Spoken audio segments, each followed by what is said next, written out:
አንድ ክፍል አንብብና ከዛ ባለፈው ሳምንት የተማርነውን ትንሽ ነገር ከልሳለሁ እንዳንድ 5 ደቂቃ ከምሳሌ ምዕራፍ 18 ቁጥር 10 ላይ በጣም ደስ ብሎኛል። አንድ ክፍል አነባለሁ።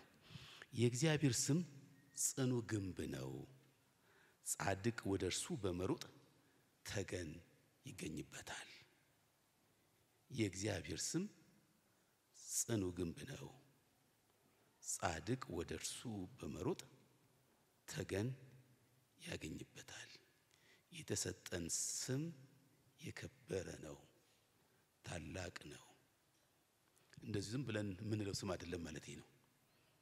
እግዚአብሔር ይህን እውነት ይግለጥልን። ባለፈው ሳምንት አስታውስ እንደሆነ የሐዋርያት ሥራ ምዕራፍ 23 ነው የተመለከትነው። ትድግና 2 ብለን ነው ያየነው። እግዚአብሔር የሚታደግበት መንገድ ብዙ ነው ብለን አይተን ነበር። ታስታውሳላችሁ ጳውሎስን ሊገሉት ፈለጉ። በጣም በቃ ታርጌታቸው ዛሬ ምን እንመለከተዋለን? ጳውሎስን መግደል ነው። ሕግ ሊጠቅሱ ይችላሉ፣ ክስ ሊከሱ ይችላሉ፣ የተለያዩ መሸረብ ሊሆን ይችላል። ዓላማቸው ወንድማችን ጳውሎስን ለመግደል ነው። እንዳውም ክፍሉ ምን ይላል? ሊገነጣጥሉት ነው የሚሉት። በቃ መግደል ብቻ ሳይሆን ሁለንተናውን ገነጣጥለው ለመጣል ነው የሚፈልጉት። እና የሕዝቡን ብዛት ተመልከቱ፣ አጠገባቸው ያለው የገንዘብን ብዛት ተመልከቱ፣ በእነሱ ኃይል ውስጥ ያለውን ኃያላኖቹ ተመልከቱት። ሊገነጣጥሉት ነበር።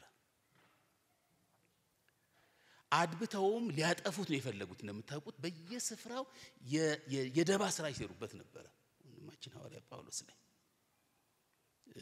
ይህን ለማድረግ ሞብ አስነስተውበታል፣ ህዝብን አስነስተውበታል፣ ከሰውታል። እና ደግሞ መካሪዎችን ወይም ደግሞ አለቆችን መክረውበታል። የእግዚአብሔር መታደጊያው መንገድ ባለፈው ሳምንት እንደተመለከትነው በጣም ነው የሚገርመው። እንደዚህ ላሉ ሰዎች እግዚአብሔር የታደገበት መንገድ አንዱ ከሳሾቻቸው እርስ በርሳቸው ምን እንዲሄዱ እንዲጋጩ አደረገ። ፈሪሳውያንና ሰዱቃውያን በጣም ከባድ ጠብ ውስጥ ገቡ። አብረው ተመካክረው ተስማምተው ጳውሎስን ሊገሉት ሊከሱት በአደባባይ ተቀምጠው የእግዚአብሔር ጣልቃ ገብነት ቋንቋቸው እንዲባለቅ አደረገ። ታስታውሳላችሁ በዚህ በሁለተኛ ዜና እንደተመለከትነው ማለት ነው። አነሳንና ኢዮሳፍጥና ይሁዳን ህዝብ ለማጥፋት እነዚህ ሁለት ተኩል ነገዶች ተስማምተው ተመካክረው መጡባቸው። በመሰረቱ ሞዓባውያን አሞናውያን በጣም ኃይለኛ ጦረኞች ናቸው፣ የሚፈሩ ናቸው። በዘመናቸው ታላቆች ናቸው። እቺ በጣም ትንሽ ከተማ ነች፣ የይሁዳ ትንሽ ሀገር ነች። ትንሽ ጦር ነው ያላት። ባልታሰበበትና ባላቀዱበት መንገድ ነው የመጡባቸው። እግዚአብሔር ግን ቋንቋቸው እንደባለቀ ድብቅ ጦሩን አንስቶ ነው የሚለው። ምን አይነት ድብቅ ጦር እንዳነሳ አላውቅም። ድብቅ ጦሩን አነሳባቸው፣ ዘባለቀ። ልክ እንደሱ ነው ያደረጋቸው። የእግዚአብሔር መታደግ እንደሱ ነው። ታስታውሳላችሁ በጣም ያልታወቀ በአዲስ ኪዳን ውስጥ በተለይ በሐዋርያት ሥራ መጽሐፍ ላይ የጳውሎስ የእህት ልጅ አዳጊ ወጣት ነው። ልብ አድርጉ። እድሜው 20ዎች እንኳን ያልሞላ ልጅ ነበር። እግዚአብሔር በሱ በኩል እንዴት እንደታደገው ተመልክተናል። ሊበጣጥሱ 40 ሆኑ።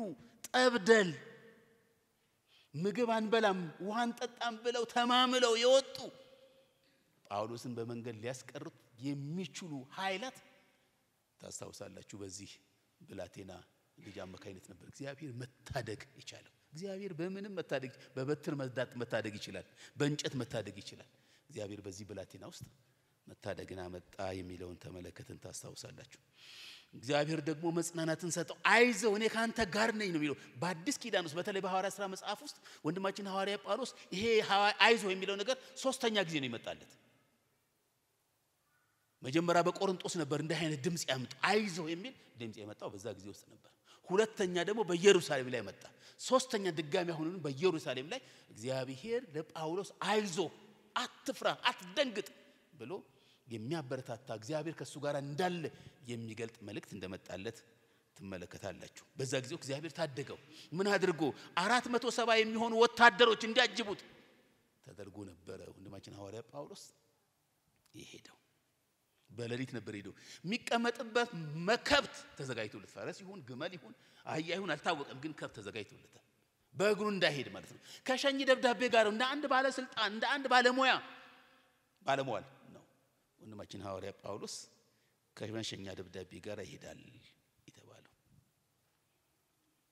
እና የጳውሎስ አገልግሎት አላለቀም ነበር፣ የሚቀጥል ነበር። ይሄ አገልግሎቱ እንዳይቀጥል፣ ይሄ አገልግሎቱ ለሌሎች እንዳይደርስ ሰይጣን በተለያየ አቅጣጫ ሊያደባ ተነስቶ ሊያጠፋው ተነሳ። እግዚአብሔር ግን ታደገው። ስለዚህ የምናመልከው አምላክ የሚታደግ አምላክ ነው፣ የሚያድን አምላክ ነው የሚለውን አይተናል። ታስታውሳላችሁ። ለምርጦቹ እግዚአብሔር ይታደጋል። ዛሬ ደግሞ የምንመለከተው ትድግና 3ን ይሆናል። ምዕራፍ 24 ምዕራፍ 25 ነው የምንመለከተው። የተወሰነ ክፍሎችን አነብና ከዛ በኋላ አጭር ጸሎት እናደርጋለን። የሐዋርያት ሥራ ምዕራፍ 24 ያነበባችሁ ሰዎች በኋላ ጥያቄ ስላለ ተመልሳላችሁ ማለት ነው። ቁጥር 14 ላይ ላንብበው። እንደዚህ ይላል። ምዕራፍ ይሁን እንጂ እነርሱ ኑፋቄ በሚሉት በጌታ መንገድ የአባቶቻችን አምላክ አመልካለሁ፣ በሕጉ የታዘዘውና በነቢያት የተጻፈውን ሁሉ አምናለሁ። እንደገና ደግሞ ቁጥር 21 እስከ 23 ያለውን አነባለሁ። እንደዚህ ይላል። ፊልክስ ግን የጌታን መንገድ በሚገባ አውቆ ስለነበረ የጦር አዛዡ ሉሲዮስ ሲመጣ ለጉዳዮቹ ውሳኔ ይሰጣለሁ ብሎ ነገሩን በቋጠሮ አሳደረው። ከዚያም ለጳውሎስ መጠነኛ ነፃነት እየሰጠ እንዲጠበቀውና ወዳጆችም ገብተው እንዲጠይቁት ፍቃድ እንዲሰጣቸው የመቶ አለቃውን አዘዘው። ምዕራፍ 25ም ደግሞ ላንብብላችሁ። ቁጥር 3 ላይ ላንብብ። እንደዚህ ይላል። ጳውሎስን መንገድ ላይ አድፍጠው ሊገሉት ስለፈለጉ ፊስጦስ ለነርሱ እንዲያደላላቸውና ወደ ኢየሩሳሌም እንዲያስመጣው አጥብቀው ለመኑት። ቁጥር 7 ደግሞ ላንብብ። እንደዚህ ይላል። ጳውሎስ በቀረበ ጊዜ ከኢየሩሳሌም የመጡት አይሁድ ከበቡት፣ በማስረጃ ያልተደገፈ ብዙ ከባድ ክሶች አቀረቡለት። ቁጥር 10 ላይ ላንብብ። እንደዚህ ይላል። ጳውሎስም እንዲህ አለ፣ አሁንም ቢሆን ፍትህ ማግኘት በምችልበት በቄሳር ፍርድ ወንበር ፊት ቆሜያለሁ። አንተ ራስህ በሚገባ እንደምታውቀው በአይሁድ ላይ ምንም በደል አልተፈጸምኩም አለው ይላል። ቁጥር 12ም ላንብበው። እንደዚህ ይላል ከቁጥር 11 ጀምሮ። ይሁን እንጂ ለሞት የሚያበቃ በደል ከተገኘብኝ አልሙት አልልም። እነዚህ አይሁድ የሚያቀርቡብኝ ክስ እውነት ካልሆነ ግን እኔን ለነሱ አሳልፈው ሊሰጥ የሚችል የለም፣ ወደ ቄሳር ይግባኝ ብያለሁ አለ። ቁጥር 12 ላይ ፊስጦስ ከመማክርቱ ጋር ከተመካከረ በኋላ ወደ ቄሳር ይግባኝ ስላልክ ወደ ቄሳር ትሄዳለህ አለው ይላል። እንጸልያለን። እና ከብርሃንና እናመሰግንሃለን የዘላለም አምላክ ቅዱስ እግዚአብሔር ሆይ በዝማሬ ወደኛ ስለመጣ አቤቱ እግዚአብሔር ሆይ መንፈሳችን በቃልህ ስላገናኘን በጌታችን በኢየሱስ ክርስቶስ ስም ክብር ሁሉ ላንተ እንሰጣለን። ስላለፈው ሳምንት እናመሰግንሃለን፣ ስለ ጥበቃህ እናመሰግንሃለን፣ ስለ ምሕረት እናመሰግንሃለን። ዛሬ ደግሞ በፊትህ እንድንሆን እግዚአብሔር ሆይ ስለሰበሰብከን እናመሰግንሃለን። የከበረ ቃል እግዚአብሔር ሆይ ስላለህ እናመሰግንሃለን። በተጨነቅንበት፣ በተከሰስንበት፣ በደከምንበት፣ ተስፋ በቆረጥንበት ሁሉ እግዚአብሔር ሆይ ልትታደገን አንተ ስለተነሳ በጌታችን በኢየሱስ ክርስቶስ ስም ክብር ሁሉ ላንተ ሰጠን። ከዚህ እውነት አስተምረን እግዚአብሔር ሆይ፣ ወደ አንተ እውነት እግዚአብሔር ሆይ መልሰን፣ ካንተ እውነት ጋር እንድንጣበቅ የእግዚአብሔር መንፈስ ቅዱስን ላክልን። ክብር ሁሉ ላንተ ይሁን በጌታችን በኢየሱስ ክርስቶስ ስም አሜን። ዛሬ ምዕራፍ 24ን ምዕራፍ 25ን ነው እንደምናነበው የተናገርኩት። ያነበባችሁ ሰዎች አንድ ሁለት ጥያቄ ልጠይቃችሁ ማለት ነው፣ ቶሎ ለመሄድ እንደምንችል። ያው እንደምታውቁት አይሁድ ወንድማችንን ጳውሎስ አንዱ ፍርድ ቤት ሲያቀርቡት በፍርድ ቤት ውስጥ የነሱ ተከራካሪ ሆኖ ያመጡት አንድ ጠበቃ ነበር። በጣም ታዋቂ የሆነ ጠበቃ ነው። በብዙ ገንዘብን ገዝተው ያመጡት ጠበቃ ነው። ደግሞ አይሁዳዊ የሆነ ሰው ነው። ስለዚህ ስለ ጳውሎስ ያቀረበው ክስ ነበርና የክሱ ጭብጥ ምንድናቸው የሚለውን እስቲ አንዴ ላንብና ትነግሩኛላችሁ ማለት ነው። ምዕራፍ 24 ላይ እናወጣለን። ከቁጥር 1 ጀምሮ አነባዋለሁ። ከ5 ቀን በኋላም ሊቀ ካህናቱ ሐናንያ ከአንዳንድ ሽማግሌዎችና ጠርጡለስ ከሚባል ጠበቃ ጋር ወደ ቄሳርያ ወረደ። በጳውሎስ ላይ ያላቸውን ክስ ለአገረ ገዢው አቀረቡ። ጳውሎስም ተጠርቶ በቀረበ ጊዜ ጠርጤሎስ እንዲህ ሲል ክሱን አቀረበ። ክቡር ፊሊከስ ሆይ ባንተ ዘመን ሰላም ለብዙ ጊዜ ሰፍኗል። አርቆ አስተዋይነትም ለዚህ ሕዝብ መሻሻልን አስገኝቷል። በየቦታውና በየጊዜው ይህን ውለታ በታላቅ ምስጋና እንቀበላለን። ነገር ግን ይበልጥ እንዳላደክምህ ባጭሩ እንድትሰማን መልካም ፈቃድህ ለምንሃለሁ። ይህ ሰው በዓለም ባሉት አይሁድ ሁሉ መካከል በሽታ ሆኖ ሁከት የሚያስነሳ ደግሞም የናዝራውያን ወገን ቀንደኛ መሪ ሆኖ አግኝተነዋል። ከዚህ በላይ ቤተ መቅደሱን ለማርከስ ሲሞክር አግኝተን ያዝነው። በሕጋችን መሰረት ልንፈርድበት አስበን ነበር። ነገር ግን የጦር የጦር አዛዡ ሉሲየስ መጥቶ በታላቅ ኃይል ከእጃችን ነጥቆ ወሰደው። ከሳሾቹም ወደ አንተ እንዲመጡ አዘዘ። እንግዲህ አንተ ራስህ መርምረኸው እርሱን የከሰስንበትን ነገር ሁሉ እውነት መሆኑን ልታረጋግጥ ትችላለህ። አይሁድም ነገሩ እንደተባለው መሆኑን በመደገፍ በክሱ ተባበሩ ነው የሚለው። ሰምታችሁኛል እንዴ? እሺ። ስለዚህ ያነበባችሁ ሰዎች የወንድማችን ሐዋርያ ጳውሎስ ክስ ነው እንመለከተው።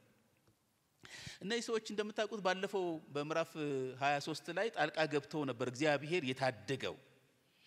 ጳውሎስ በተከሰሰበት ጉዳይ ላይ ታስታውሳላችሁ ቄሳሪያ ነበረ እንዲህ የተደረገው። ይሄ ቄሳሪያ በሰማርያና በይሁዳ አውራጃዎች ዋና ከተማ ነው። የሮም መንግስት እንደራሴን የሚያስቀምጥበት ከተማ ነው። ስለዚህ ጥፋታቸው ከፍተኛ የሆነ አካላት ሄደው እዛ የሚፈረዱበት ማለት ነው። ወይም ደግሞ የክልል ከተማ እንደምንለው ማለት ነው። ወይም የዞን ከተማ ምንላቸው እነዚህ አውራጃዎች ከዞን በላይ ከዞን ጋር እኩል ናቸው እንደሱ የሆኑ ናቸውና የዛ ከተማ ውስጥ ነው። እዛ ወሰዱት አሰሩት ነው የሚለው። ታስታውሳላችሁ እዚህ ቦታ ላይ ከመድረሱ በፊት ከ470 ወታደሮች ጋር የሄደበት ስፍራ ላይ አንቲጳጥረስ የሚባል ቦታ ነው። አንቲጳጥረስ የሚባለው ቦታዎች ላይ ከኢየሩሳሌም ወደ 45 ኪሎ ሜትር የሚርቅ ቦታ ነው። በዛ ቦታዎች ላይ የጸጥታ አስከባሪዎች በይሁዳ ከተማ ውስጥ እንዳይበጠብጡ እንዳያበላሹ የሚቀመጡበት የሚሰፍሩበት ቦታ ነው። ስለዚህ ብዙ ወታደሮች በዛ ስፍራ ላይ አሉ ማለት ነው። በዚህ አገረ ገዢ ምን የሚያደርጉ የሚታዘዙ ማለት ነው። ሻለቃውን ያዛል፣ መቶ አለቃውን ያዛል፣ እያዘዘ ሰላም ለማስከበር ጸጥታ ለማስከበር እየመጡ የሚሄዱ እስከዛ ድረስ ወሰዱት ነው የሚለው።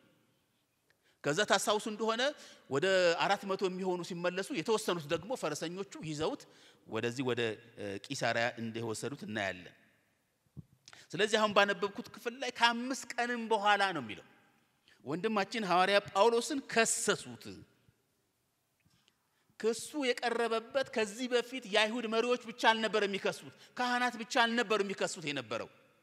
ታስታውሳላችሁ በአይሁዶች መሪዎች መካከል ግጭት ተፈጥሯል። በማና በማ በሰዶቃውያንና በፈሪሳውያን መካከል በጋራ ሆነው ክስ ለመመስረት አይችሉም። ኃይለኛ ጠብ በመካከላቸው ተፈጥሯል።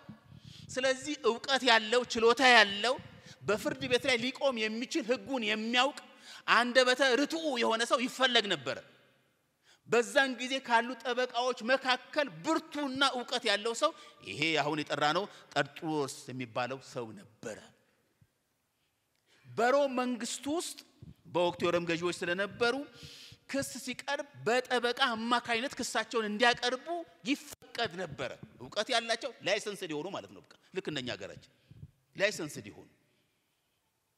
ስለዚህ የሚቀርቡበት የክስ ቦታም አለ። በአንደኛ በከፍተኛ በነም እንደምንለው ማለት ነው እንደሱ የሚቀርብ ነበር። ስርዓቱን የሚያውቁ ማለት ነው፣ ህጉን የሚያውቁ የዳኝነቱን አግባብ የሚያውቁ ሰዎች ይመደቡ ነበር። ይሄ ሰው ነበር የተመደበበት ከሐዋርያ ጳውሎስ ጋራ ክሱ እንዲጀምር የተመደበበት ሰው ይሄ ነበር። ጠንካራ የሆነ ከሳሽ ነበር። በጣም ይገርመው መግቢያውን ተመልከቱ። ልክኛ አሁን ፍርድ ቤት ስንሄድ አይታችሁ እንደሆነ ፍርድ ቤት ስንሄድ ክቡር ፍርድ ቤት ብለናል ምን ቀርበው ሲቀር በዛ ጊዜ ውስጥ መግቢያቸውም የተለየ ያገባብ ዘዴ ነበራቸው። ይሄ ሰውዬ ግን ይሄ ጠበቃ ግን ከዛ የበለጠ ነው የሄደው እና አንበበው እንደዚህ ይላል። ጳውሎስም ተጠርቶ ቁጥር 2 ላይ ነው ማነበው። በቀረበ ጊዜ ጠርጡሎስ እንዲህ ሲል ክሱን አቀረበ። ክቡር ፊሊክስ ሆይ ባንተ ዘመን ሰላም ለብዙ ጊዜ ሰፍኗል። እንዴት እንደሚያማልሉ ተመልከቱ። ጥንት ሰላም አልነበረም፣ ረብሻ ነበር፣ ሁከት ነበር። ለሰላሙ ዋና አንተ ነህ ነው የሚለው እኮ። በመሰረቱ እሱ ባለበት ጊዜ ሰላም አልነበረም። ፍላተሪንግ ነው ታውቃላችሁ። ይሄን በተመለከተ ይቀጥልና እንደዚህ ይላል ደግሞ አርቆ አስተዋይነትም ለዚህ ሕዝብ መሻሻል አስገኝቷል።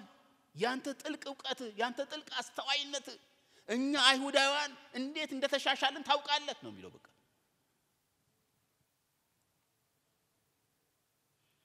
ይህን ውለታ በታላቅ ምስጋና እንቀበላለን እና ካለ በኋላ ነገር ግን ይበልጥ እንዳላደክም ባጭሩ እንድትሰማን መልካም ፍቃድህን እለምንሃለሁ በጣም ብዙ መናገር ይችል ነበር በጣም ብዙ ክስ ማቅረብ ይችል ነበር በጣም ብዙ ጉድ ላወጣ ይችል ነበር ግን ያንተን ጊዜ እንዳልወስድብህ ያንተን በጎ ህሊና እንዳላበላሽ ባጭሩ ግን አቀርባለሁ ነው የሚለው እንዴት አይነት በጣም ጎበዝ ጠበቃ እንደሆነ ማየት ይችላልላችሁ ለዳኛው ለንጉሱ ፍርድ ለሚሰጠው ሰውዬ የቀረበበት መንገድ በጣም አስደናቂ ነበር ከዛ ክሱን ጀመረ ክሱ 1 3 4 ነገሮች ናቸው ያቀረቡት አንዱ የሚለው ነገር ምንድነው ይሄ ሰው ሁከት የሚያስነሳ በሽተኛ ነው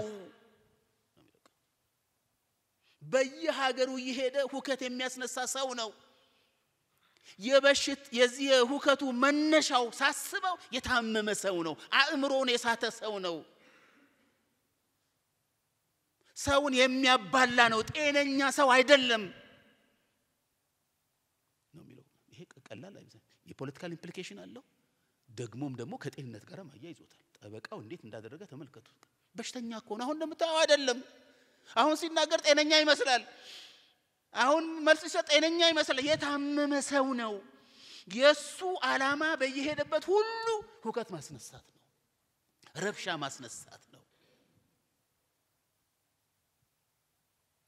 የሚለው ስለዚህ እንደ ጤነኛነት አትመልከተው የአእምሮ መቃወስ የጤንነት መቃወስ ያለበት ሰው ነው ይሄ ምክንያት ይመስለኛል ጳውሎስን በየከተማው በየሄደበት ቦታ ሁሉ ምን የሚያደርግ ሁከት የሚፈጥር ነው የሚለው ይሄ አንድ ትልቅ የተከሰሰበት መንገድ ነው ስለዚህ በጥሩ አእምሮ አትመልከተው በሰላም አእምሮ አትመልከተው ነው የሚለው ሁለተኛው የሚናገረው የመናፋቃን ወይም የናዝራውያን ወገን መሪ ነው ቀንደኛ መሪ ነው ይሄ ሰው ምን ማለት ነው በዛን ጊዜ በሮም መንግስት ያልተመዘገበ ሃይማኖትን የሚያራምድ ነው አይታወቅም የሱ ሃይማኖት አይሁዳ ያውቁትም የሮም መንግስት አላውቀውም ሬጅስተርድ አልሆነም ሰርቲፊኬት የለውም መጤ ሃይማኖት ነው የሚያካሂደው ምን የሚባል ናዝራዊ የሚባል የመናፍቅ ትምህርት ነው የሚያስተምረው የሐሰት ትምህርት ነው የሚያስተምረው የሚያውቅ ትምህርት የሚረብሽ ትምህርት ከለመድነው ሥርዓትና ትምህርት ውጪ የሆነ ነገር ነው የሚያስተምረው ፖለቲካል ኢምፕሊኬሽን እንኳን ነው የሚለው ሰው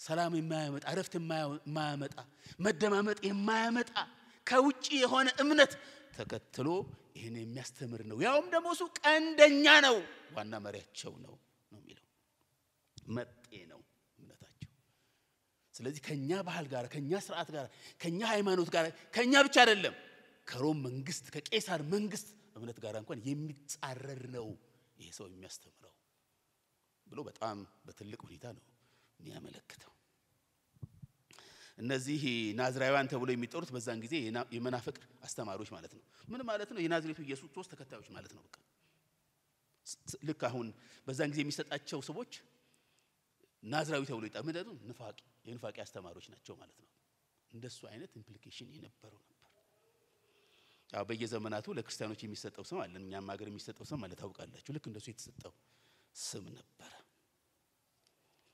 ሶስተኛው የሚያደርገው መቅደሱን የሚያረክስ ሰው ነው ይሄ ሰው ይሄ በጣም ከባድ ነው ለአይሁድ በህጋቸው የተደነገገ ደንብ አለ የሚያረክስ ነው የማይገባ ሰው ወደ ቤተ መቅደሱ ያስገባ ይሄ ከበረውና የተቀደሰውን ቤተ መቅደስ የሚያረክስ ሰው ነው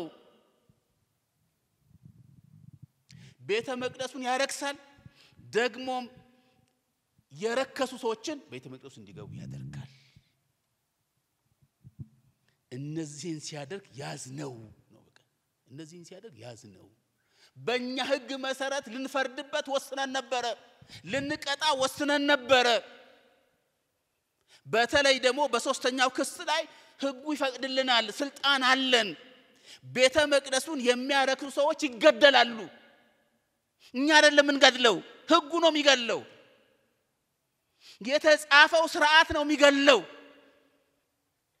ልንገለው ባሰምንበት ጊዜ እንደ ባህላችን እንደ ሥርዓታችን እንደ ህጋችን ልናደርግበት ስንችል ይሄ ያንተ የጦር አዛዥ ምን አደረገው አዳነው እግዚአብሔር እኮ ነው ያዳነው አዳነው።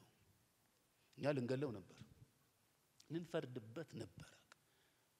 ስርዓታችን ይፈቅዳላ፣ ህጋችን ይፈቅዳላ። ቤተ መቅደሱን አርክሷላ። የማይገባ ነገር በቤተ መቅደስ አይተናላ።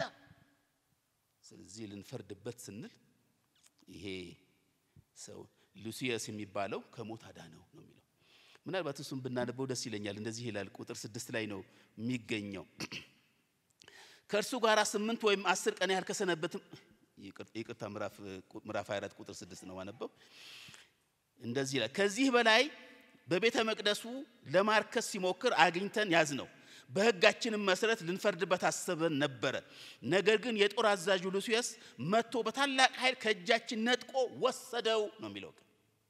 ወሰደው። ከማን ነጥቆ? ከእጃችን ነጥቆ። እግዚአብሔር እኮ ነው ያስመለጠው።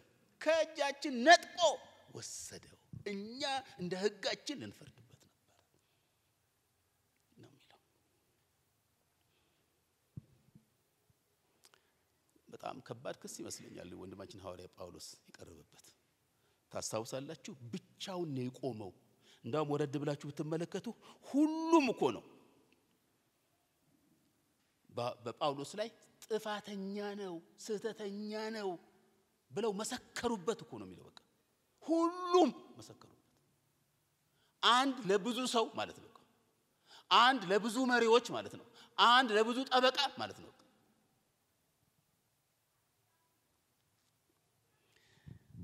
የተከሰሰበት አንቀጽ ሞት ነው ያመጣው።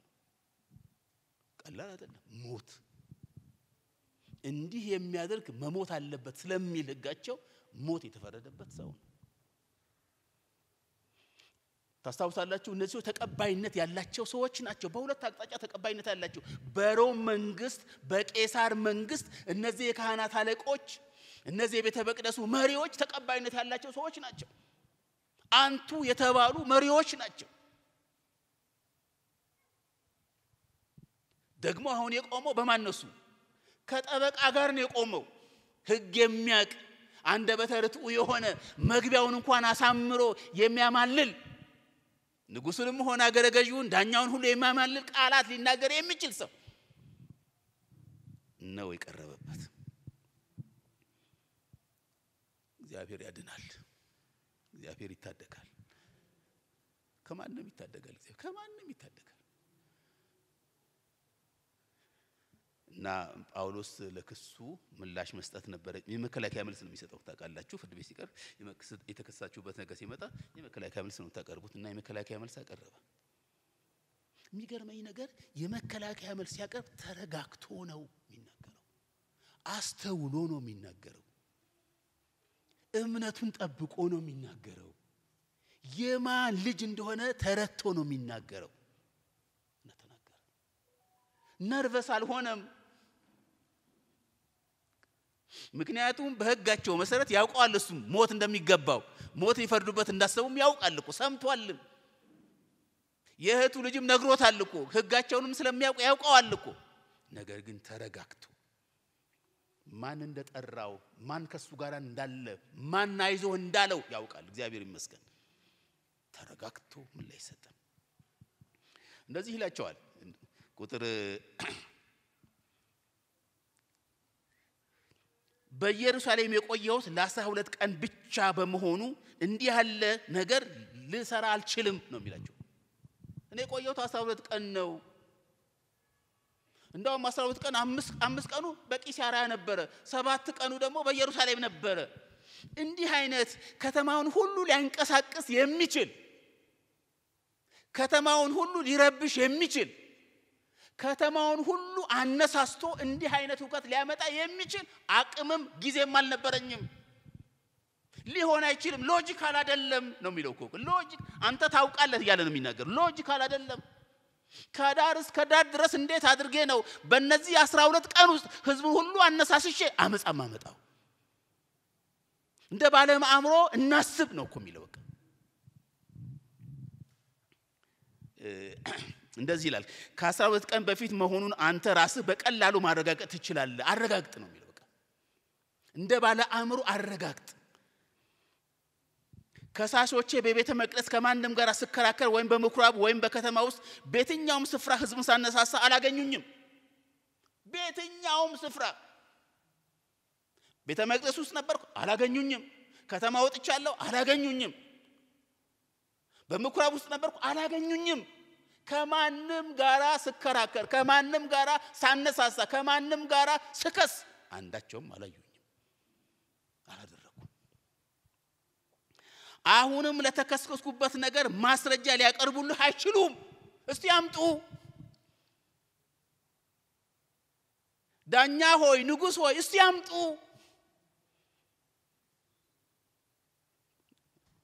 በማስረጃ ነው መከሰስ ያለብኝ፣ በማስረጃ ነው መቀጣት ያለብኝ።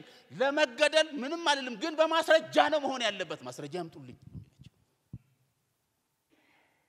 እንደሱ እኮ ነው የሚላቸው። ጥፋተኛ ከሆነ ልገደል ችግር የለብኝ ነው የሚለው። በማስረጃ ግን ሊሆን ይገባል። ማስረጃ ላቀር እኔ ንጹህ ነኝ፣ ሰውን ለአመጽ አላነሳሳውም፣ ንጹህ ነኝ ነው የሚለው። አንዱ ምላሽ ንጹህ ነኝ አርጉመንት ነው የሚያስቀምጥላቸው። እኔ ንጹህ ነኝ። ሁለተኛው የሚናገረው ከማናቸውም ይልቅ ሕግ ጠባቂ ነኝ። እኔ ሕግ አላፈረስኩም፣ ስርዓት አላፈረስኩም፣ እምነት አላፈረስኩም። ስለዚህ ሕጉን ጠብቄ ነው የኖርኩት፣ ሕጉን ጠብቄ ነው መመላለሰው ይላቸዋል። እንደዚህ ይላል፣ እነርሱ ኑፋቄ በሚሉት የሚጠሩት በጌታ መንገድ የአባቶችን አምላክ አመልካለሁ፣ በሕጉ የታዘዘውንና በነቢያቱ የተጻፈውን አምናለሁ። እኔ መጤ አይደለሁም። የአብርሃም የይስሐቅ ያዕቆብ አምላክን ነው ማመልከው። በሙሴ የተጻፈውን ሕግ ነው ምጠብቀው። ነቢያቶች የተናገሩትን ነገር ነው ማደርገው ነው የሚላቸው። ሕግ አልተላለፍኩም። እንደ ሕጉ ነው የኖርኩት። ስለዚህ ክሱ እኔን የሚመለከት አይደለም፣ ስለኔ የሚገልጥ ነገር አይደለም ነው የሚላቸው።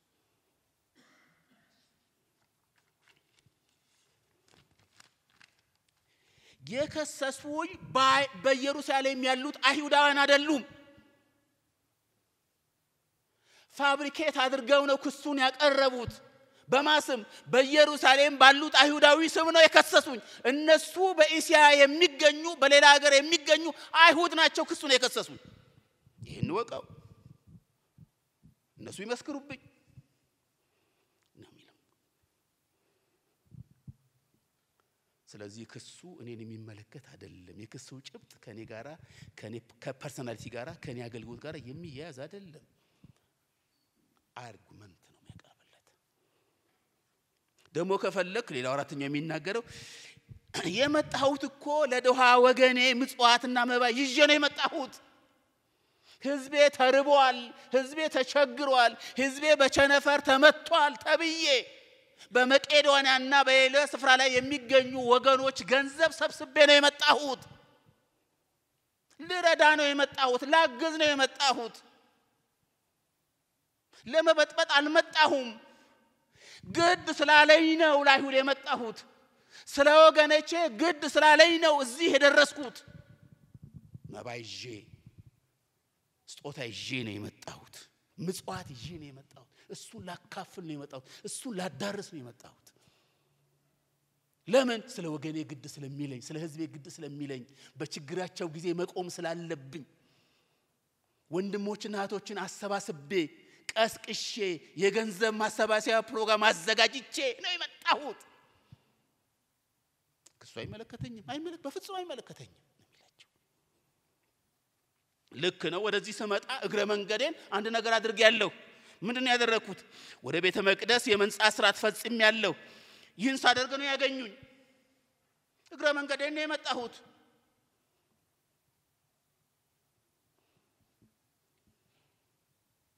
ይሄን በማደርግበት ጊዜ ሥርዓቱን ስፈጽም አንዳች ሁከት፣ አንዳች ረብሻ አልነበረም። እነዚህ ሰዎች ምስክሮች ናቸው። አልነበረም በፍጹም። የመንጻቱን ሥርዓት ስፈጽም ከወጣው በኋላ ነው ሁከት የፈጸሙብኝ። እኔ ግን አልነበረም። በኔ በዛ መካከል ውስጥ አልነበረም ነው የሚላቸው። እና ጠበቃው ለዚህ ያው ሁለተኛ እድል ስለሚሰጥ ማለት ነው አልተጻፈም በዚህ ቦታዎች ላይ ምላሽ ለመስጠት ይቻል አይመስለኝም። የሚገርመኝ ነገር ወንድማችን ሐዋርያ ጳውሎስ ለክሱ ምላሽ መስጠት ብቻ ሳይሆን ስለሚያምነው ነገርም ስለተቀበለው እውነትም ይመሰክራል። በዛ ሁሉ ህዝብ ፊት ቆሞ ማለት ነው ይመሰክራል።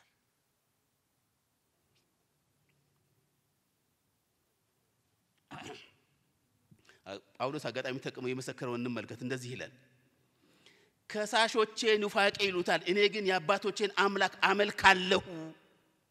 ኑፋቄ አይደለም ትምህርቱ፣ የአባቶቼን አምላክ ነው ማመልከው። አባቶቼ ያመለኩትን አምላክ ነው ያመለኩት። አባቶቼ ስለ ኢየሱስ ክርስቶስ በትንቢት ሲናገሩ ነበር፣ እሱን ነው ማመልከው። የአብርሃም የይስሐቅ ያዕቆብ አምላክ ነቢያቶች የተናገሩለትን ነው ማመልከው። ጻድቃንና ኃጢያን ከሙታን እንደሚነሱ በእግዚአብሔር ተስፋ አለኝ። ልክ እንደ ፈሪሳውያኖች ማለት ይነሳሉ፣ እሱን ነው ማመልከው፣ እሱን ነው ማምነው። የሙታን ትንሣኤ የክርስቲያን አስተምሮ ዋና አምድ ነው፣ ዋና ትምህርት ነው። በኋላ ላይ ትንሽ እናያለን። ጌታ ከሙታን እንደተነሳ በእርሱ የሚያምኑ ሁሉ ሕያዋን ይሆናሉ። ከሙታን መነሳት ለጻድቃንም ለኃጢአተኞች የማይቀር ነው። ከእግዚአብሔር ጋር ለዘላለም መኖር የተመደበው በጌታ በኢየሱስ ክርስቶስ ለሚያምኑት ነው። ትንሣኤ ሙታን እንዳለ አምናለሁ እኔ። ይሄ ደግሞ የኔ እምነት ብቻ ሳይሆን የአባቶቼም እምነት ነው፣ የአብርሃምም እምነት ነው፣ የይስሐቅም እምነት ነው፣ የያዕቆብም እምነት ነው፣ የነቢያትም እምነት ነው። ይሄን የተከተልኩት ይሄን ነው ማምነው። በመቃብር ያሉት ሁሉ ድምጹን የሚሰሙበት ሰዓት ይመጣል ስለሚል ዮሐንስ ወንጌል ምዕራፍ 5 እሱን ነው ማምነው።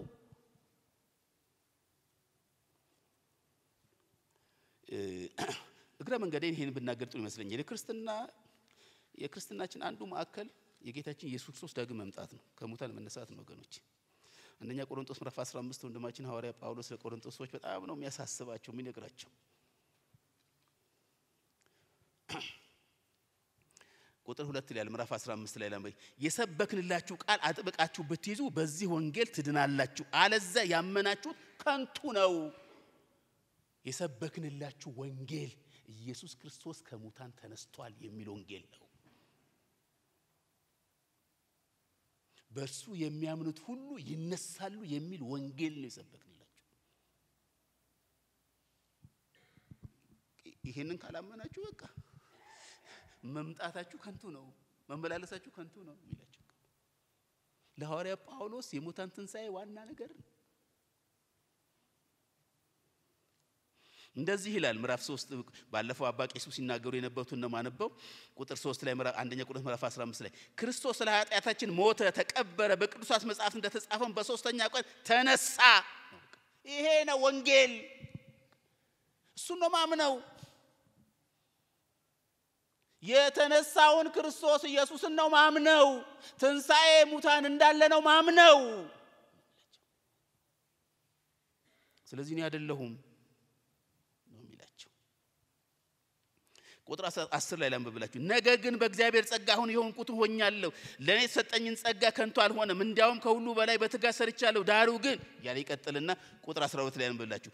ክርስቶስ ከሙታን እንደተነሳ የሚሰበክ ከሆነ ከእናንተ አንዳንዶቹ እንዴት የሙታን ትንሣኤ የለም ይላሉ? እንዴት ይላሉ?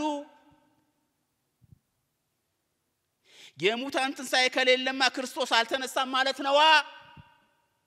በቃ ማለት ነዋ።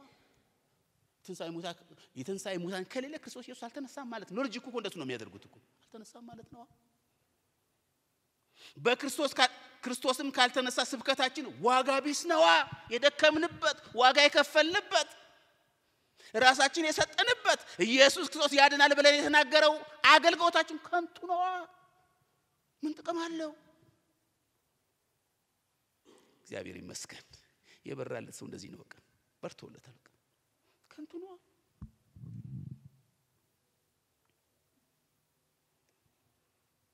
እምነታችን ከንቱ ነው ከዚህ በላይ እግዚአብሔር ክርስቶስ ከሙታን አስነስቶታል ብለን በመመስከራችን ሐሰተኞች የእግዚአብሔር ምስክሮች ሆነን ተገኝተናል። ክርስቶስ ካልተነሳ የሰበክነው ስብከት ከንቱ ነው። ስለዚህ ምንድነው ሐሰተኞች ነን። ስለ ክርስቶስ የተናገርነው ትምህርት ምንድነው? ሐሰተኞች ያደርጋል። ሐሰተኛ መስካሪዎች ነን ማለት ነው የሚላቸው። ሙታን የማይነሱ ከሆነ ክርስቶስም አልተነሳም ማለት ነው። ምክንያቱም ሙታን ካልተነሱ ክርስቶስም አልተነሳም። ክርስቶስም ካልተነሳ እምነታችን ምንድነው? ከንቱ ነው።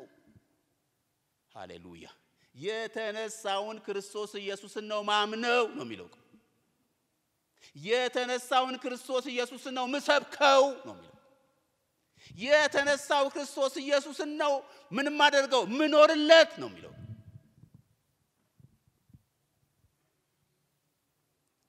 ቁጥር 18 ላይ ነው ስለኝ እንግዲህ ከሆነማ በክርስቶስ ያንቀላፉት ጠፍተዋል ማለት ነው። ክርስቶስን ተስፋ ያደረጉት ለዚህ ሕይወት ብቻ ከሆነ ከሰው ሁሉ ምንድነን? የምናሳዝነን። እምነታችን በዚህ ምድር ላይ ብቻ ከሆነ እንዴት አይነት ምስኪኖች ነን! እንዴት የምናሳዝን ሰዎች ነን!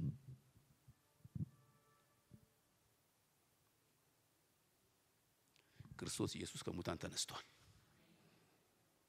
እሱ ነው የምናውጀው፣ እሱ ነው የምንናገረው። ወንድሞች እሱ ነው የሚላችሁ ክርስቶስ ኢየሱስ ከሙታን ተነስቷል። እሱ ነው የምሰብከው። ይሄ ስብከቴ ደግሞ የኔ አይደለም የአባቶቼም ስብከት ነው። ኑፋቄ አይደለም፣ እውነተኛ ትምህርት ነው። ለምን? አባቶቻችን በዚህ እምነት ነው ጸንተው የኖሩት ነው የሚላቸው። በእግዚአብሔርና በሰው ፊት ንጹህ ሕሊና እንዲኖረኝ ሁሉ ጊዜ እጥራለሁ፣ ተጋለሁ፣ ላለመሳሳት እጥራለሁ። ስለዚህ ማንንም አልበደልኩም፣ ማንንም አላሳዘንኩም፣ ማንንም አላስቆጣሁም ከእምነት አኳያ ነው የሚላቸው። የወንድማችን ሐዋርያ ጳውሎስ ለተፈጠረለት ክስ እሱ ነበር። በፊታችሁ በተከሰስኩበት ነው የሚላቸው ስለ ሙታን ትንሣኤ ከተናገርኩት በስተቀር ዛሬ የቀረበው አይነት አይደለም። ከዚህ በፊት የተከሰስኩት በዚህ አልነበረም። እስቲ እናንብበው ምዕራፍ 24 ቁጥር 21 እና 21 እናንብበው።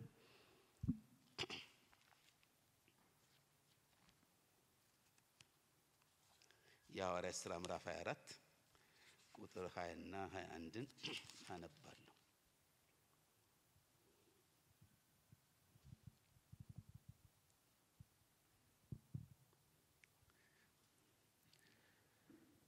ወይም በዚህ ያሉት እነዚህ በሸንጎ ፊት ቀርቤ በነበርኩበት ጊዜ ያገኙብኝ ወንጀል ካለ ይናገሩ።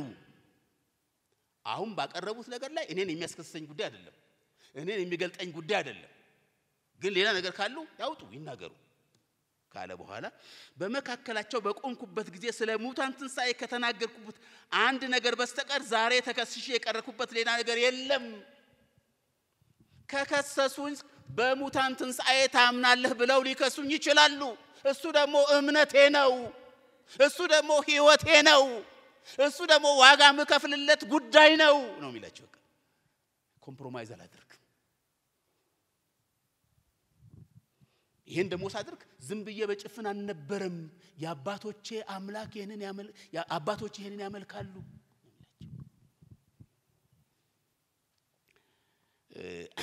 ከክርክሩ በኋላ በጣም ገርሞኛል።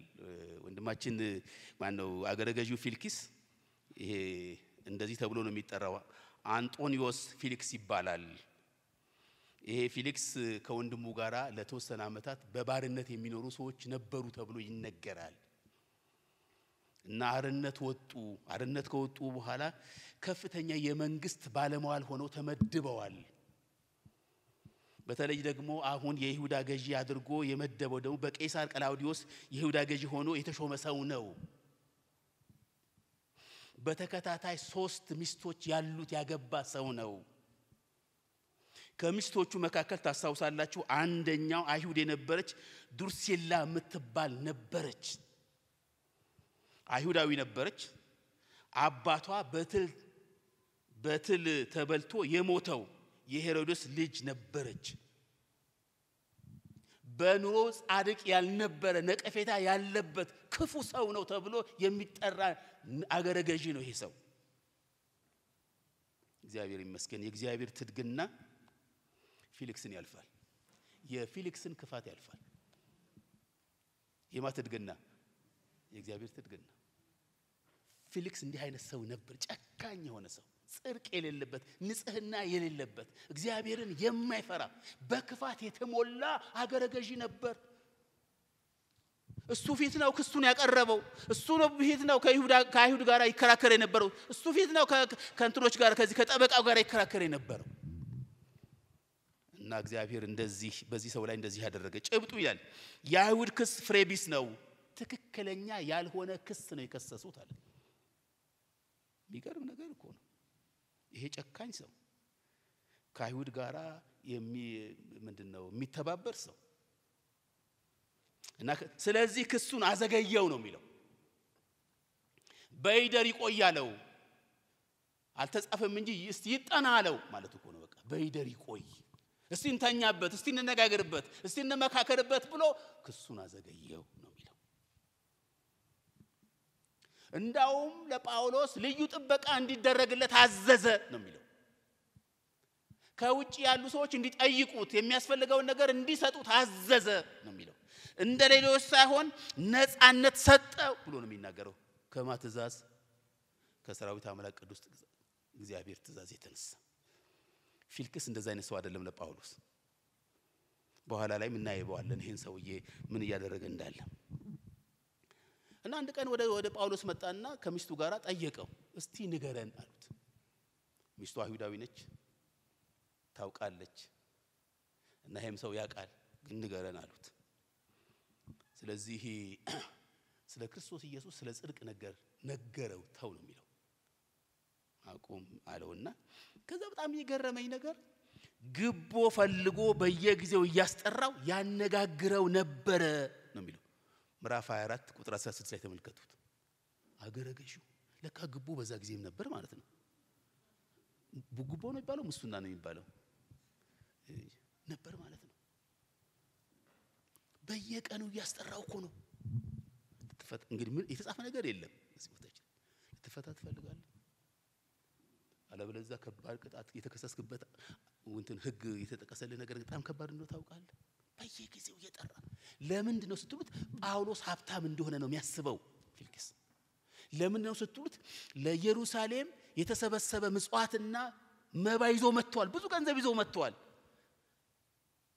ስለዚህ ከዚህ ገንዘብ ለደሃ የመጣው ገንዘብ ማለት ነው ለተቸገረ የመጣው ሰው ተለምኖ የመጣውን ገንዘብ ምን ያደርግ ሊወስድ እና ግቦ ጠየቀው እና ወንድማችን ሐዋርያ ጳውሎስ በጣም ይገርም ነገር ነው ዛሬ አንዱ ይሄን 24 ተነጋግረን 25 ላይ እንደሞ ትንሽ ነገር ነው ያለን ለተከሰሰበት ተገቢውን ምላሽ ዕውቀት በተሞላ መልክ መለሰ በጌታ የተወደዳችሁ ወንድሞችና እህቶቼ ክርስቲያኖች ነን ደግሞም ህጋዊነት ያለን ሰዎች ነን ለምንወነጅልበት ለምንከሰስበት ህጉን ጠቅሰን በዕውቀት በተሞላ ነገር መመለስ ይገባናል ጳውሎስ እንደሱ ነው ያዘው በቃ እኔኮ እንትን ስለሆንኩ አይደለም እንትን ስለሆንኩ ብቻ አይደለም ህጉን ጠቅሰን ልንማገት ይገባናል ጳውሎስ እንደሱ ነው ያደረገው አልተሸማቀቀም በትንሳኤ ሙታን በኩል ለምን ታምናለህ ብላችሁ ከመጣችሁኝ እጄን እሰጣለሁ ልታደርጉ የምትችሉትን ነገር አደርጋለሁ በክርስትና ከመጣችሁ የፈለጋችሁትን ልታደርጉ ትችላላችሁ ነገር ግን ህጉ የሚፈቅድልኝ ነገር ማድረግ አለብኝ ብሎ መቆም አስፈላጊ ነገር ነው እግዚአብሔር ይመስገን ይሄ በጣም አስፈላጊ ነገር ነው ወገኖች ጳውሎስ አንዱ ያደረገው እሱን ነበር ሁለተኛው ጳውሎስ ያደረገው ነገር ጌታ በከፈተለት በር ሁሉ የጌታን ፈቃድ ለመፈጸም ራሱን የሰጠ ሰው ነበር በኮንፊደንስ ነበር የሚናገረው እምነቱ ላይ ምንም እንትን አላለም በቃ ቀጥታ ይናገር ነበር ይመሰክር ነበር በባለስልጣን ፊት ሊሆን ይችላል በአይሁድ ፊት ሊሆን ይችላል በሚቃሙ ሰዎች ፊት ሊሆን ይችላል በተለያዩ ሰዎች ፊት የተጠራበትን ዓላማ ይፈጽም ነበር ከእስር ለመውጣት ግቦ አልሰጠም ልባርክ የተጠቀሰው አንቀጽ ቅድም እናደርኩት ኃይለኛ ነው አንተን የሚያስገድል ነው ልፈታህ እችላለሁ ስልጣን አለኝ ነገር ግን ከሰበሰብከው ገንዘብ የተወሰነው ነገር ስጠኝ አለው እምቢ አለ ሞት ካስፈለገ ሞታለሁ አልሰጥም ዛሬ የሚመጣ ልብ አድርግ ቀኑ እየቀረበብህ ነው ያለው አሉት በፍጹም አልሰጥም እግዚአብሔር እንዲህ አይነት የጨከነ ልብ ይስጠን ከኛ መጀመሪያ ያለበት ይመስለኛል ለሀገራችን ፈውስ ለማምጣት ከፈለግን እምቢ በማለት ከኛ መጀመሪያ ያለበት ይመስለኛል አቃለሁ የሀገራችን የህግ ጉዳይ በሀገራችን በተለያየ ቦታ ላይ የተቀመጡ አንዳንድ ሰዎች በብዙ አቅጣጫ ለብዙ ሰዎች እንባ እንደሆኑ ለቅሶ እንደሆኑ አውቃለሁ ሌላውን ብቻ ሳይሆን እኛንም እየፈተነን ያለን ጉዳይ እንደሆነ አውቃለሁ እንደ ጳውሎስ እምቢ ብሎ መቆም አስፈላጊ ነገር ነው ጳውሎስ እኮ በሞት መካከልና ገንዘብ በመስጠት መካከል እኮ ነው ያለው በቃ በሁለቱ መካከል እኮ ነው ያለው እምቢ ተው እምቢ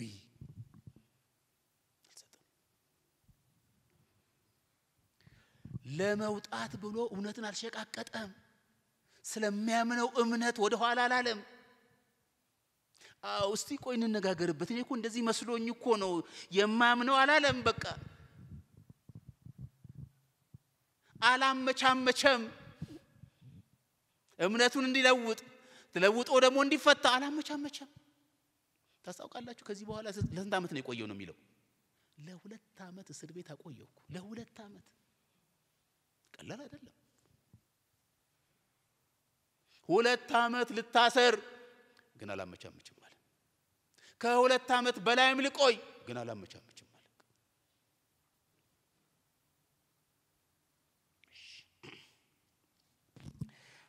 ምዕራፍ 25 እንደማ አንድ ጊዜ እንመልከትና ከዛ በኋላ እናጠናቀቃለን እግዚአብሔር የሚታደግ አምላክ ነው ጳውሎስን ታደገው ጳውሎስ ወደ ኢየሩሳሌም ከሄደ 2 ዓመት በስር ቆየ ቅድም በሐሳብ እንደተናገርኳችሁ በቂሳራ ይከታተል የነበረው ፊልክስ ተቀይሮ ፊሊስጦስ ተተካ እና ሌላ ገረገጂ ሳይፈታው የሱን ጉዳይ በህግ አግባብ ምላሽ ሳይሰጥ ሌላ ገረገጂ መጥቶ ኃላፊነቱን ተረከበ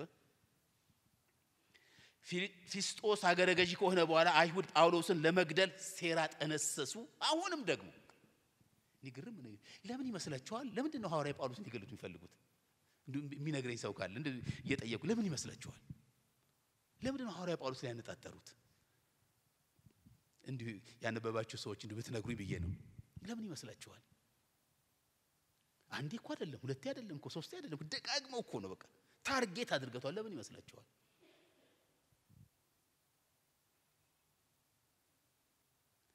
ይቻላል እጅ አውጥቶ እንትን ማድረግ ይቻላል ለምን ይመስላችኋል አይሁዳዊ ነው ልብ አድርጉ ፈሪሳዊ የነበረ ሰው ነው ዕውቀት አለው ስለ አይሁድ ግድ ይለዋል ይሄው ከሩቅ አገር እኮ ገንዘብ ሰብስቦ ነው የመጣው ተርበዋል ተቸግረዋል ጠኔ ገብቷል ተብሎ ገንዘብ ሰብስቦ እኮ ነው የመጣው ስለሚወዳቸው ነው ይሄን ያደረገው እንጂ የእንትን ጉዳይ የኢምፔሪያሊዝም ገንዘብ አይደለም እኮ የሚልክላቸው ያውም አንዳንዶቹ ከመቄዶንያ እኮ ነው እኮ በጣም በትልቅ ችግር ውስጥ ያሉት መከራ ውስጥ ካሉ ሰብስቦ ነው እኮ የመጣው ለምን ይመስላችኋል የሚናገር ሰው እሺ የሚናገር ሰው አለ እሺ ከሌለ ችግር የለም እስቲ በኋላ ላይ እንመልከታለን ታርጌት አድርጎበታል ማለት ነው ይሄን ሰው እና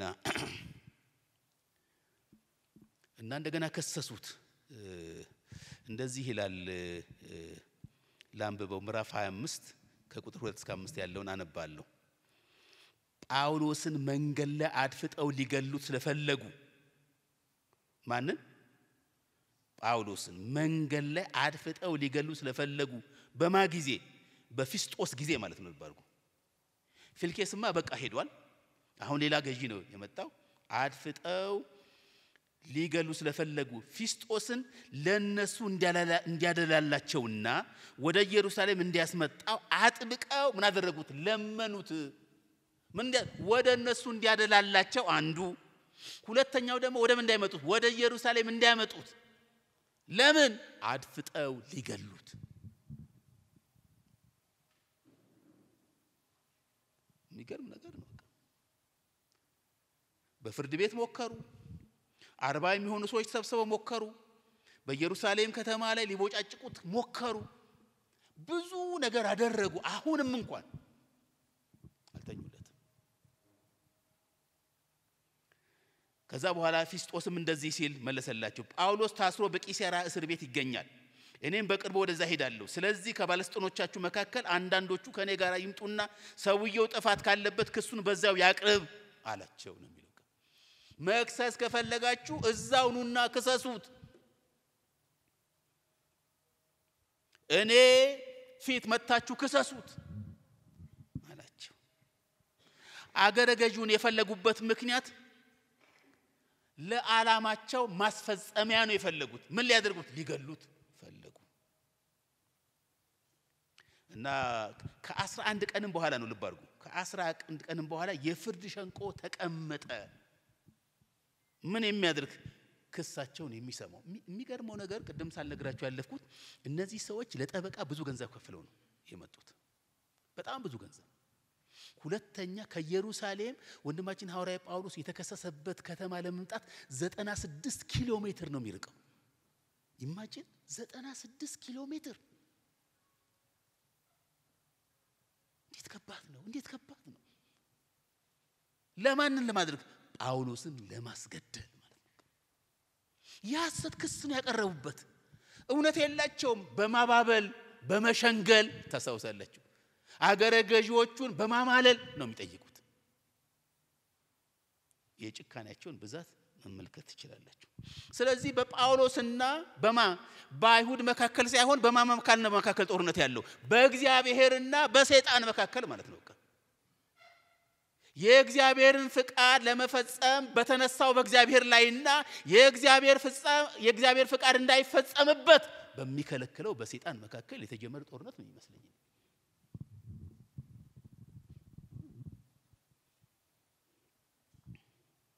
ስለዚህ ጳውሎስ በድጋሚ አሁንም ለክርክሩ መልስ ሰጠ።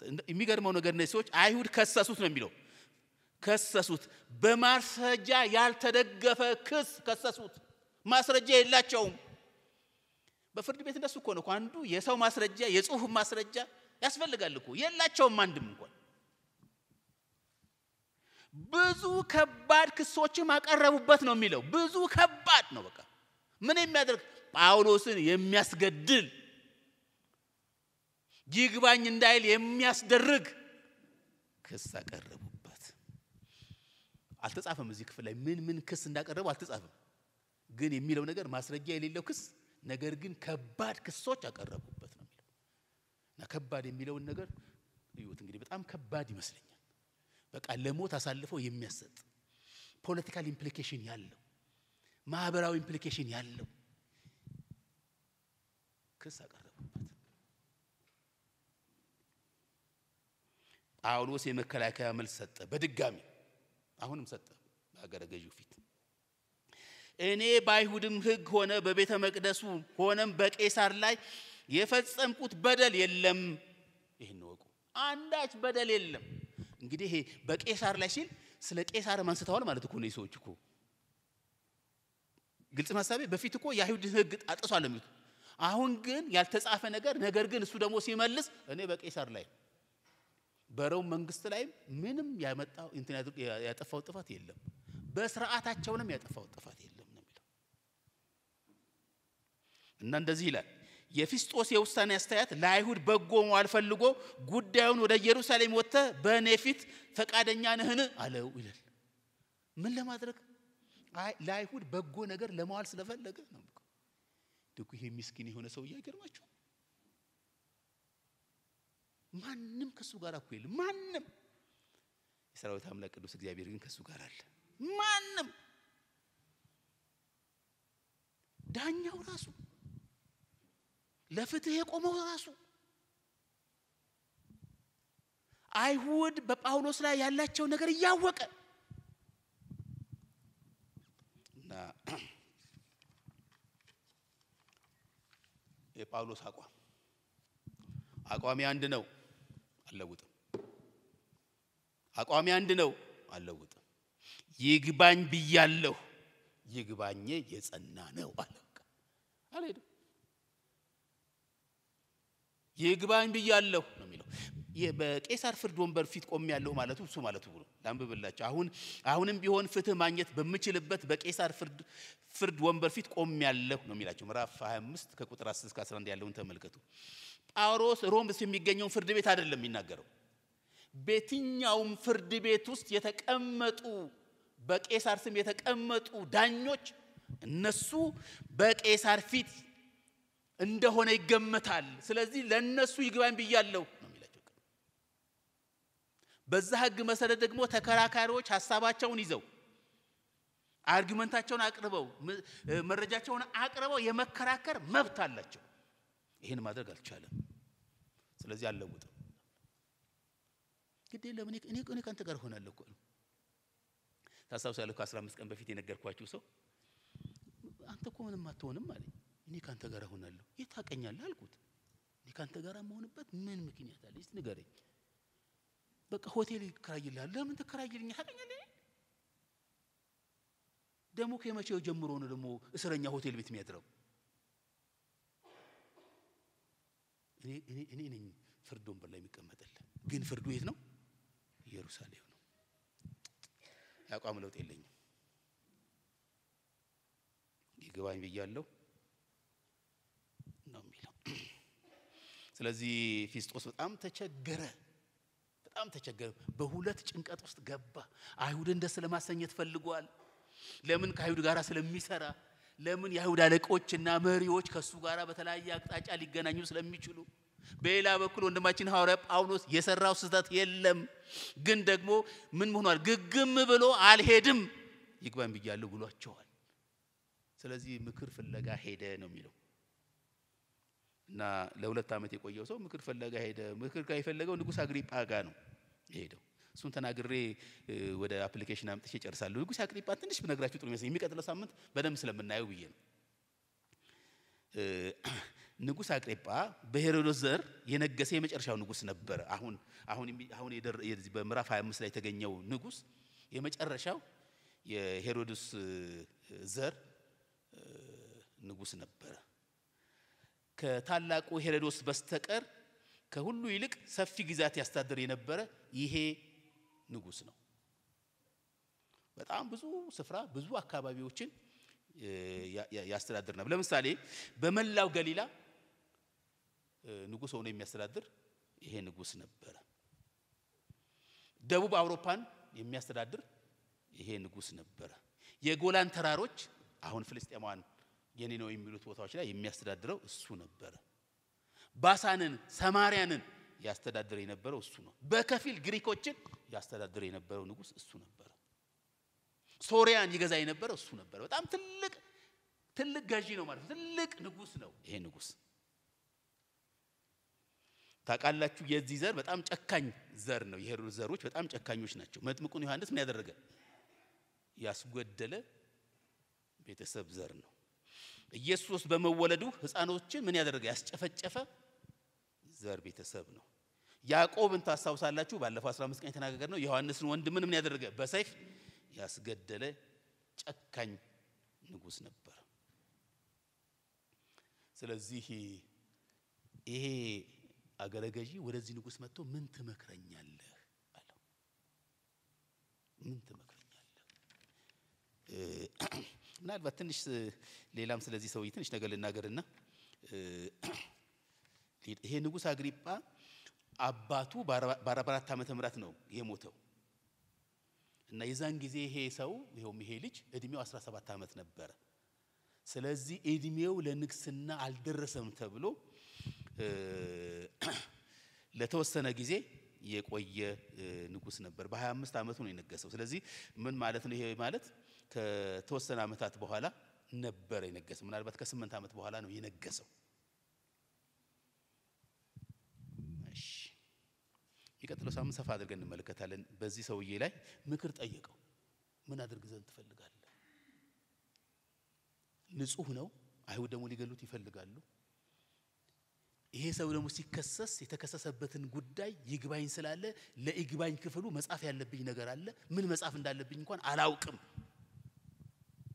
ምን ትመክረኛለህ? እግዚአብሔር ይታደጋል። አምላካችን የሚታደግ አምላክ ነው። ከማንም የሚታደግ አምላክ ነው። ከምንም የሚታደግ አምላክ ነው። መቼም የሚታደግ አምላክ ነው። ሶስቱም ተመልከቱት። ከማንም የሚታደግ ከምንም የሚታደግ መቼም የሚታደግ አምላክ ነው። ታውቃላችሁ በጳውሎስ ሕይወት ውስጥ ያየነው በተደራጀ በጠበቃ በስልት ክስ የቀረበበት ነበረ ጳውሎስ። እግዚአብሔር ግን ታደገው። ጠበቃው ቀላል ጠበቃ አልነበረ። የተደራጁ ሰዎች ናቸው የመጡበት። የምኩራብ አለቆች ሳይቀሩ 96 ኪሎ ሜትር ድረስ ተጉዘው ነበር የመጡት። አንዴ እኮ አይደለም ሁለተኛ ጊዜ። በመጀመሪያው አገረ ገዢም በሁለተኛው አገረ ገዢ ነው የመጡበት። ክሳቸውን በደንብ አደራጅተው ነበር የመጡበት። እግዚአብሔር ግን ከዛ በላይ ነው። ፊሊክስ ተንኮለኛ ንጉስ ነው ወይ አገረ ገዢ ነው። ክፋት የተሞላ ሰው ነው። ግቦ የሚፈልግ ሰው ነው። ደባ የሚያደርግ ሰው ነው። እግዚአብሔር ከፊሊክስ ያድናል። ታደገው። ገለሃለሁ አለው። ግቦ አምጣ። አደርጋለሁ አምጣለሁ። እግዚአብሔር ከፊሊክስ ያድናል። ሊገሉት ከሸመቁበት እግዚአብሔር ታደገው። ተመካክረው ተጠናንተው እግዚአብሔር ግን አሸነፈው። ከአማካሪው ሴራ ከአግሪጳ ቀላል ሰው አይደለም። ንግስናው በጣም የላቀ ሰፊ ነው። ዕውቀቱም የላቀ ነው። ቤተሰቡም ዘሩም ስትመለከቱ በጣም ጨካኝ ነው። እግዚአብሔር ከዛ በላይ ነው። ይታደጋል።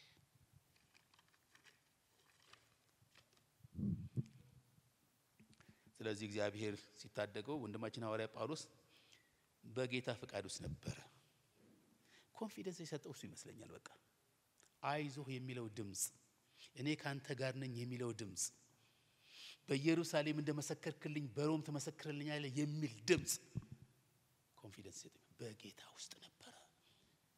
በጌታ የተወደዳችሁ ወንድሞችና እህቶቼ የምትፈሩበት ነገር አለ? በክፋትና አላግባብ የተከሰሳችሁበት ጉዳይ አለ? እውነት ይዛችሁ ብቻችሁን የቀራችሁበት ጉዳይ አለ? እግዚአብሔር ይታደጋል። ከጳውሎስ ጋር የነበረ እግዚአብሔር ከእናንተ ጋር አለ። ብቻ በጌታ ውስጥ ሁኑ። ሁለተኛው የሚታይ እግዚአብሔር ሌላ ስራ ነበረው። ሌላ ቦታ እንደሚፈልገው ወንድማችን ሐዋርያ ጳውሎስ ያውቃል። ስራ አላለቀም ነው የሚለው። አትሞትም፣ ያንተ ስራ አላለቀም። አትጠፋም፣ እግዚአብሔር ባንተ የጀመረው ስራ አላለቀም ነው የሚለው። በኢየሩሳሌም ብቻ አይደለም፣ አንተን በምፈልግሃለሁ በሮም ምፈልግሃለሁ ነው የሚለው። ምናልባት በዚህ አቅጣጫ እንደዚህ የተቸገራችሁ ወንድሞችና እህቶች ትኖሩ ይሆኑ? በቃ አሁንስ አለቀልኝ፣ ከዚህ በኋላ ስምራመደው ነገር የለኝም። እግዚአብሔር እኮ ክሊር በሆነ መንገድ ነግሮኝ ነበር፣ ተናግሮኝ ነበር፣ ሰምቼው ነበር፣ አድምጬው ነበር፣ እኔም አሚን ብዬው ነበር። ለዚህ ደግሞ ምስክሮች ወንድሞችና እህቶች አሉ። ሲናገረኝ ሰምተዋል። በጌታ ቃል ፈተሽኩት፣ በመንፈስ ቅዱስ እውነት ፈተሽኩት፣ የጌታ እንደሆነ አወቅኩ። አሁን ግን ከዚህ ላመልጥ አልችልም የምትሉ ሰዎች አላችሁ። ያንተ ስራ አላለቀ። ይሄ ጦርነት አይበላህም። ይሄ ውጊያ አይረታህም። በእግዚአብሔር ላይ ድምጽ ቁም። በእግዚአብሔር መልእክት ላይ ቁም። እግዚአብሔር በሰጠ ተስፋ ላይ ቁም። ተስፋው እውነት እንደሆነ ግን በመንፈስ ቅዱስ አረጋግጠው፣ በቃሉ አረጋግጠው። እግዚአብሔር ከተናገረ ይሆናል። ጳውሎስ እንደሱ ነው በቃ። እግዚአብሔር ይመስገን እንደሱ እኮ ነው። እንደተናገረኝ እንዲሁ እንደሚሆን አምናለሁ።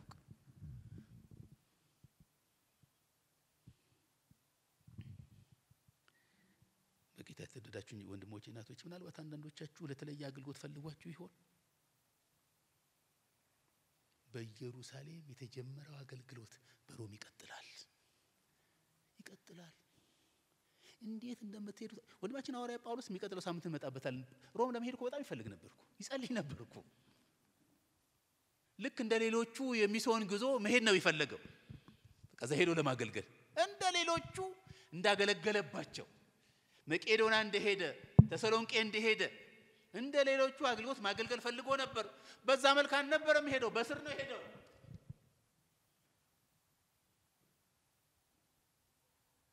እግዚአብሔር እንዴት አድርጎ ወደ አሰበላችሁ ነገር የሚመጣበት መንገድ አናውቅም፣ እሱ ያውቃል። ግን በኢየሩሳሌም እንዳገለገላችሁት በሮምም ታገለግሉታላችሁ። የእናንተ ሮም የትኛው እንደሆነ አላውቅም፣ እውነት ለመናገር የትኛው ጋር እንደሆነ አላውቅም። ይቀጥላል።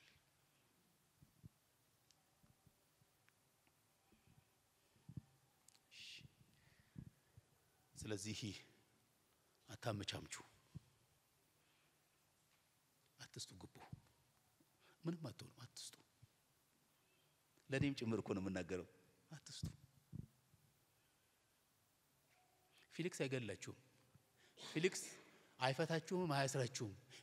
ሊያስራችሁና ሊፈታችሁ የሚችል የሰራዊት አምላክ ቅዱስ እግዚአብሔር ብቻ ነው። አትስጡት። አንዳንዶቻችሁ በመንገድ ላይ ያቀማማችሁ ያላችሁት ለማድረግ እጆቻችሁን ለመክፈት የተነሳችሁ ወንድሞች እናቶች ካሉ ቆም ብላችሁ አስቡት። አያድናችሁም። አሁን የምትሰጡት ነገር አያድናችሁም።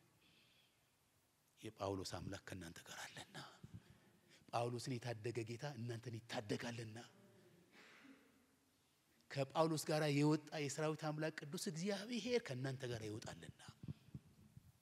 ትድግና ቁጥር 3 ጌታ ቢፈቀድና ብንኖር የሚቀጥለው ሳምንት የሐዋርያት ሥራ ምዕራፍ 26 አብረን እናያለን። ምዕራፍ 25ን ከቁጥር 23 ጀምሮ ያለውና ምዕራፍ 26ን ደግሞ አብረን እናያለን።